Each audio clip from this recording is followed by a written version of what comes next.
今天我们要揭开冰箱里暗藏的5大危险房客。许多人习惯把吃不完的饭菜放进冰箱，认为隔夜再吃没问题。然而，看似安全的冰箱却可能在默默养毒。如果不注意，这些隔夜食物真的可能变成毒药，把全家送进医院。接下来，我们将深入探讨这5样东西隔夜后为何会变毒。第5样东西90%家庭都有，务必要小心。首先分享一个真实案例。2017年春天，一位31岁壮年男子，身高180公分，体重80公斤，原本体格健壮，但因吃了隔夜菜，他突发中毒，被送进加护病房，躺了1个月之久。虽然捡回一命，却因肾衰竭导致下半身视力全失，半身瘫痪。还有一位60多岁妇人，某次和家人一起吃了隔夜的饭菜，加热后以为没事，结果全家急性中毒送医，他自己更出现急性肾损伤，险些酿成大祸。听到这里，你可能心头一紧，隔夜的食物竟有如此威力，难道冰箱真的会把普通菜肴变成慢性毒药吗？接下来，我们就一一盘点冰箱中的5个危险来源，看看它们为何隔夜后会变脸，以及我们该如何自保。危险房客1，隔夜绿叶菜与菌菇类暗藏致癌亚硝酸盐。俗话说，宁胜荤菜，不胜素菜。因为大家都听过隔夜蔬菜会产生对人体不好的物质，网络上更流传一句耸动的说法，隔夜菜比砒霜还毒。这说法虽然夸张，但并非全然没有依据。绿叶蔬菜本身富含硝酸盐，炒熟后放置过夜，在细菌的作用下，硝酸盐会转变为亚硝酸盐。亚硝酸盐是什么？它本身是一种强氧化剂，摄入过量会使人体的红血球失去携带氧气的能力，导致缺氧。中毒严重时，甚至可引发高铁血红蛋白症，危及性命。此外，亚硝酸盐在胃中还可能与蛋白质分解产物结合，生成亚硝胺等强烈致癌物质，长期反复少量摄入，可能提高胃癌、食道癌等风险。换句话说，隔夜蔬菜中累积的亚硝酸盐是一种隐形杀手，对健康威胁巨大。也许你会问，隔夜蔬菜中的亚硝酸盐到底有多少？真的会达到有毒的程度吗？科学实验给出了答案。有研究者将菠菜这类典型的绿叶菜汆烫后冷藏保存，结果发现存放16小时后，其亚硝酸盐含量竟超过食品安全标准值。若这盘菠菜还是吃剩的，被人用筷子翻动过的，由于引入了更多细菌，亚硝酸盐增加得更厉害，超标情况更严重。可见一盘绿叶蔬菜放过夜里头的亚硝酸盐可能大幅上升到让人担忧的水平。虽然一般情况下吃1-2次隔夜青菜未必立刻中毒，但长期反复吃，尤其是老人、小孩或肠胃敏感的人，就可能慢性累积危害。除了绿叶菜，菌菇类食物隔夜也有类似隐忧。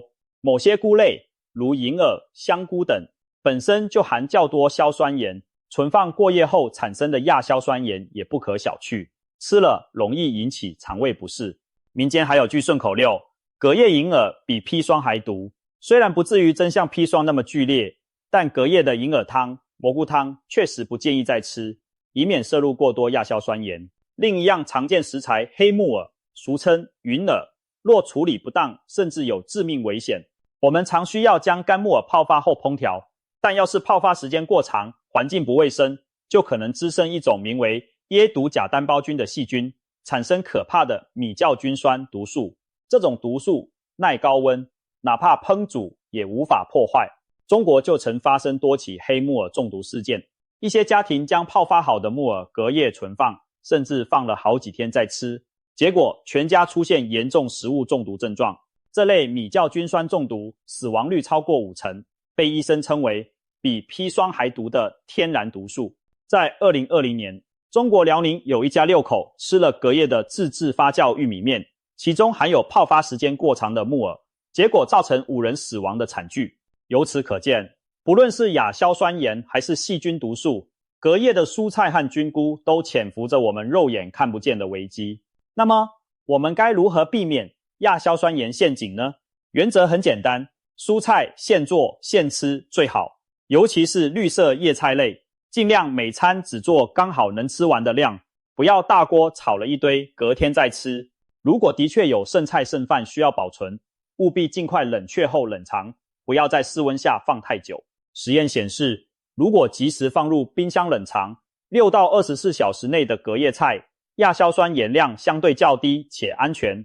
但若在室温放置一夜，细菌疯狂生长，亚硝酸盐和毒素都会大增。另外，存放时密封很重要，减少食物与空气和细菌接触。下次吃之前，一定充分加热至滚烫，这样可以杀灭大部分滋生的细菌。虽然对亚硝酸盐无能为力，但至少能降低细菌中毒的风险。至于隔夜的凉拌菜、生菜沙拉之类没有经过高温处理的食物，就更危险了。千万不要因贪图节俭而吃隔夜的生冷菜，否则可能像前面提到的江苏那一家3口一样，吃到凉拌黄瓜都能集体中招。总之，对于隔夜蔬菜和菌菇，该丢就丢，健康比节省食物更重要。危险房客2，隔夜海鲜与肉类蛋白质分解产物伤肝肾。有人强调隔夜荤菜比较安全，觉得肉类不会产生像蔬菜那样的亚硝酸盐问题。事实上，肉类隔夜同样潜伏危机，只是形式不同而已。特别是海鲜类食物，鱼、虾、蟹等，隔夜后除了可能变质滋生细菌，还会产生一些对人体不利的蛋白质分解物。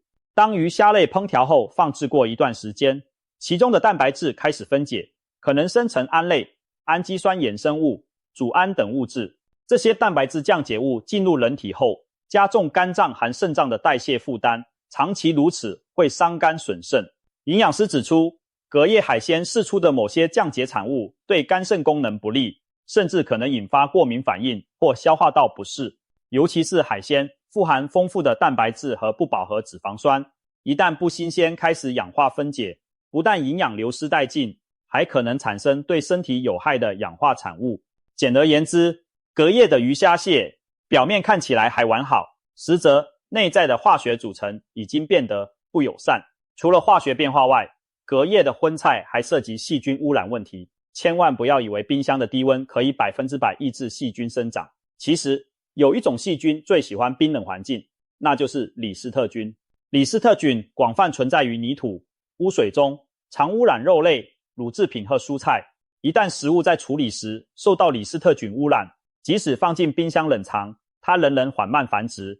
特别是一些存放数日的熟食肉类，如火腿、培根、香肠、凉拌鸡丝等冷盘，都可能成为李斯特菌的温床。如果家人中有免疫力低下者、孕妇、老人等，吃了带有李斯特菌的隔夜肉类，就可能引发严重的肠胃炎或脑膜炎等侵袭性感染。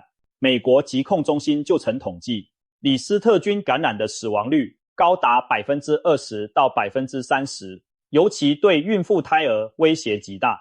因此，冰箱并非杀菌箱，嗜冷菌仍然会在低温下作乱，放得越久，风险越高。除了李斯特菌，储存不当的海鲜还有组胺中毒的风险。某些深海鱼，如青鱼、尾鱼，含有丰富组氨酸。当鱼肉不新鲜时，细菌将组氨酸分解成大量组胺。高浓度组胺会导致人产生类过敏反应，轻则头痛、心悸、恶心，重则血压骤降、休克。这就是所谓轻鱼中毒或组胺鱼中毒。如果海鱼没有及时冷藏，或者冰箱温度不够低，存放时间太长，都可能造成组胺累积而吃出问题来。现实中，隔夜荤菜出事的案例并不少见。就有医生分享过一则病例，某对中年夫妇晚上吃剩一盆海鲜杂烩汤，放凉后放入冰箱。次日中午他们简单加热后再吃，结果当晚两人双双上吐下泻，被送急诊。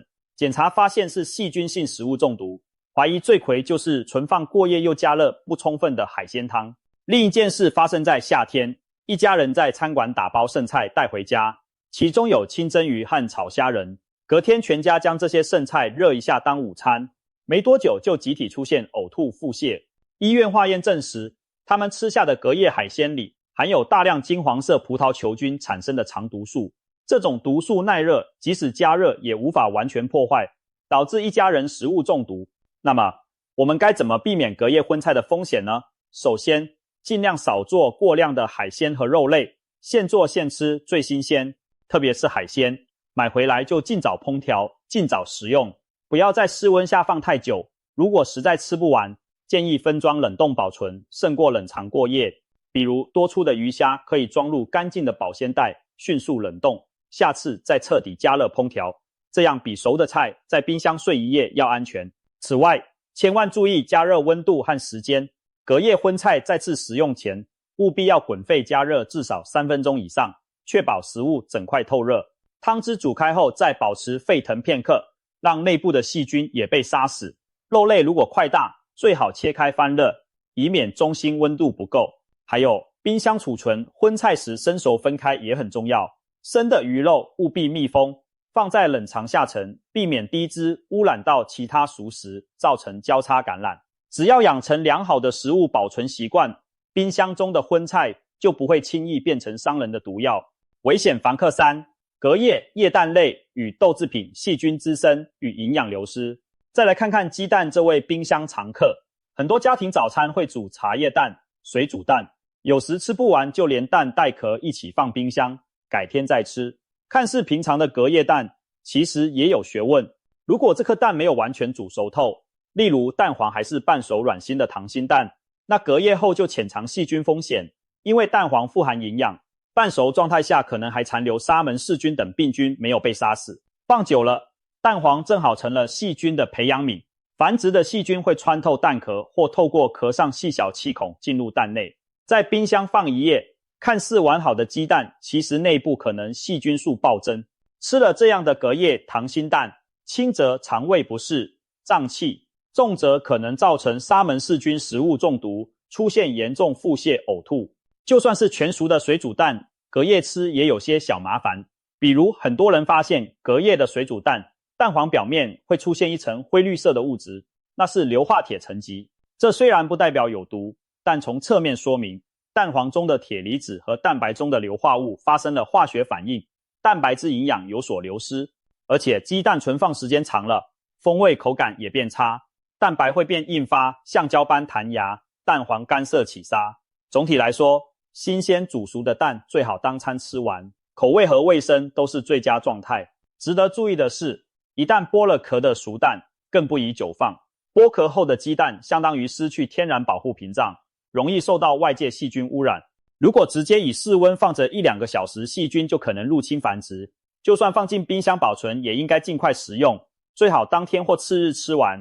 如果是做了蛋沙拉、蛋饼这类把蛋弄碎、搅拌过的料理，更要小心，因为混合加工后的蛋制品，细菌接触面积大，又常伴有美乃滋等调味，存放过夜极易变质。类似地，早餐店常见的温泉蛋千万不要隔夜再吃，一定要在制作后2小时内吃掉，否则非常危险。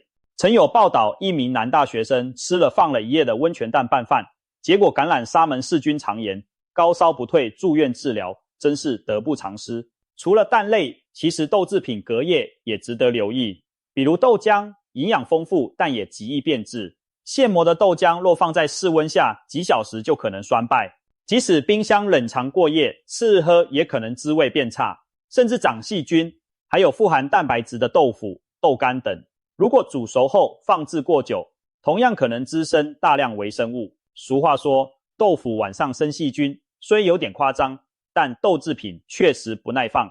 曾有个新闻案例，一盒豆腐煮汤后剩一半放冰箱，2天后主人取出，只闻到一股酸臭味，汤汁表面长了一层白膜，显然已经腐败。这些变质的蛋白质不仅营养破坏殆尽，还会产生对身体有害的胺类、氨气等分解物质。所以隔夜的蛋类和豆制品若发现颜色、气味异常，千万别心疼，立刻丢弃，以免吃坏肚子。如何安全享用蛋类与豆制品呢？建议蛋类一次少量烹煮，吃多少煮多少，剩下想留隔天吃的水煮蛋，煮的时候就务必煮全熟，以杀死潜在细菌。煮好后不要剥壳，直接带壳冷藏，可多保存1-2天风味。隔天吃前也最好将蛋回锅滚水中重新煮几分钟，或微波加热，确保彻底烫热再吃。如果是炒蛋、煎蛋等已经打散烹调的菜肴，就不建议隔夜留了，因为一来口感变柴，二来暴露空气中更易滋生细菌。豆浆则尽量现煮现喝，一旦凉了就放冰箱，隔夜之后若发现有结块沉淀、酸味就千万别喝。豆腐类食物也是，宁可少买请买，隔夜就算冷藏也要检查有无变酸发黏，必要时煮滚5分钟以上再吃，以测安全。危险房客4，自制饮品密封冷藏，小心冰箱炸弹。冰箱的另一个隐忧是我们常忽略的会爆炸的食物。你没看错，有些东西放冰箱时间久了，真的可能变成小型炸弹。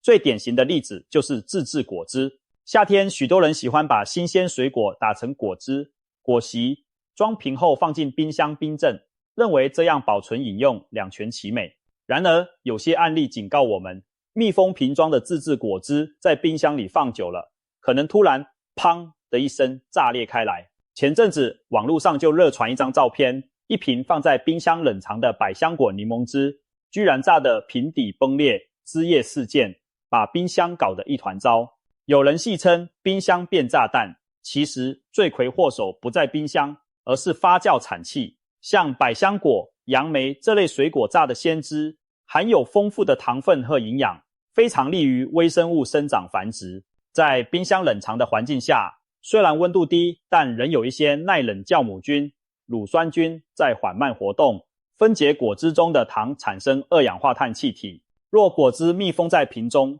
这些气体无处逸散，就会越积越多，压力越来越大。当内部压力超过瓶子能承受的极限，便会轰然爆裂。其实不止冷藏，若将果汁密封放在室温，因温度更高，细菌繁殖更快，恐怕更早更猛烈的爆炸。所以夏天自制果汁尽量即做即饮，不要懒得收进冰箱放几天。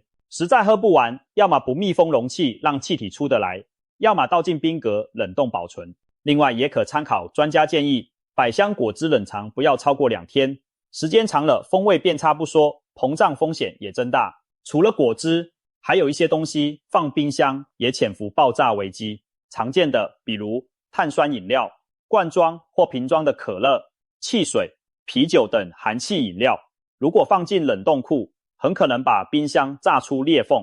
一来水结冰体积膨胀会使瓶子撑裂，二来冰点以下液体中的二氧化碳气体大量溢出，使压力骤增。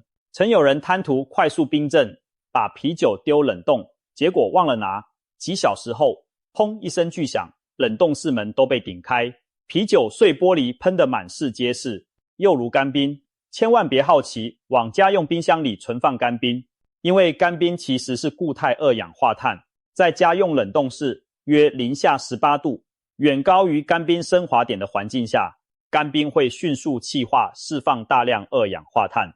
密闭的冰箱很快压力爆棚，最惨烈时甚至能把冰箱门当场炸飞。这并非危言耸听，国外就发生过有人把剩余干冰存冰箱，导致冰箱爆炸，门板都被掀掉的事故。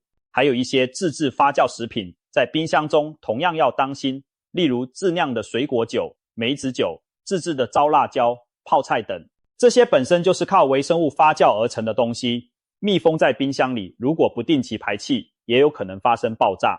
前些年有位大叔在阳台自酿葡萄酒，怕变酸，特地放冰箱慢运，不料几周后酒瓶突然炸裂，紫红酒液染满冰箱。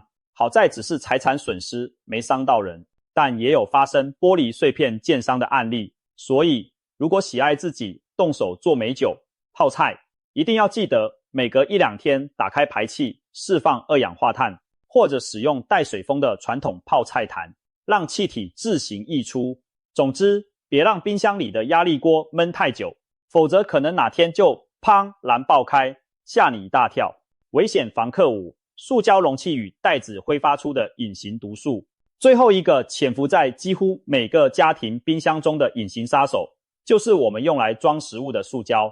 你是否把菜市场买回的青菜水果，连同超市提供的塑胶袋一起放进冰箱？是否用5颜6色的廉价塑胶盒、保鲜袋来存放食材？这些看似方便的塑胶制品，其实有的暗藏毒素。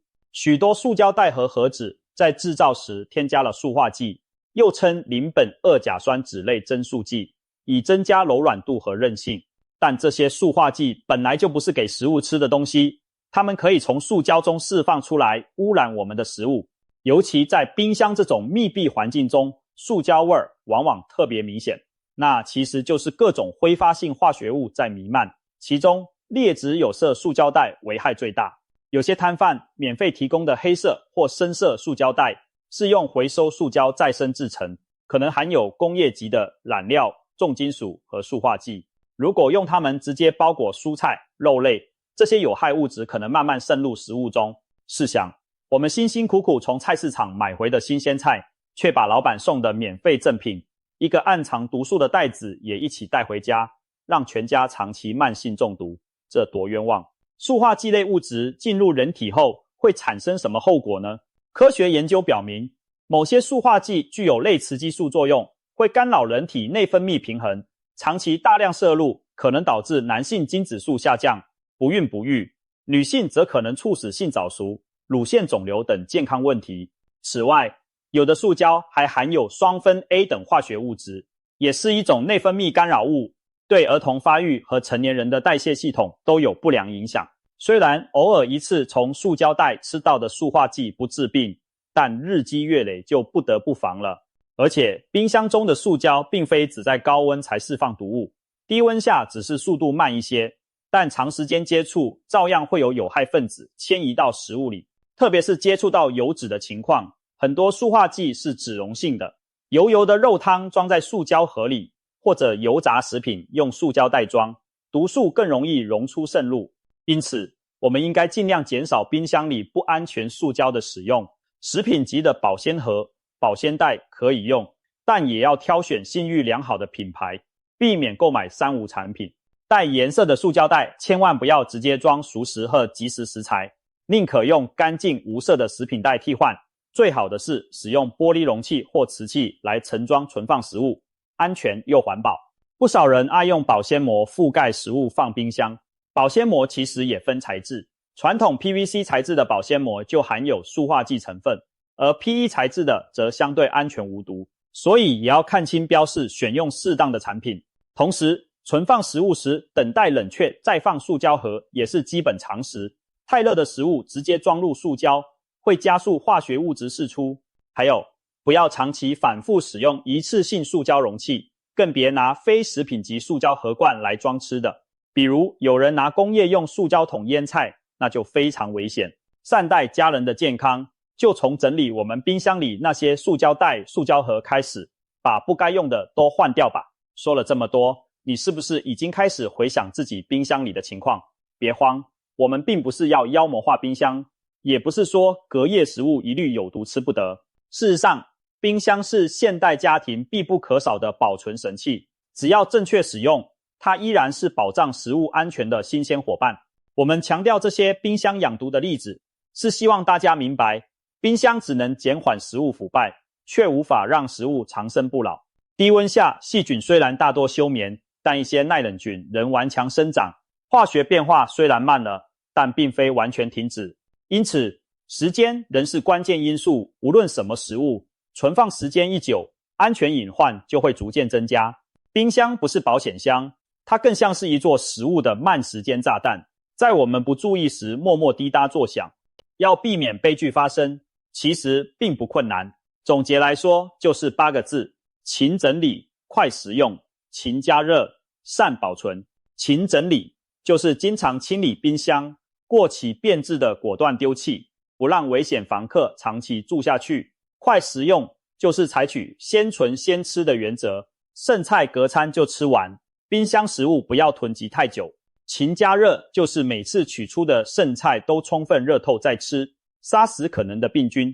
善保存就是掌握科学的储存方法，该冷藏就冷藏，该冷冻就冷冻，生熟要分开，容器要卫生。只要做到这些，绝大部分冰箱食安问题是可以防范于未然的。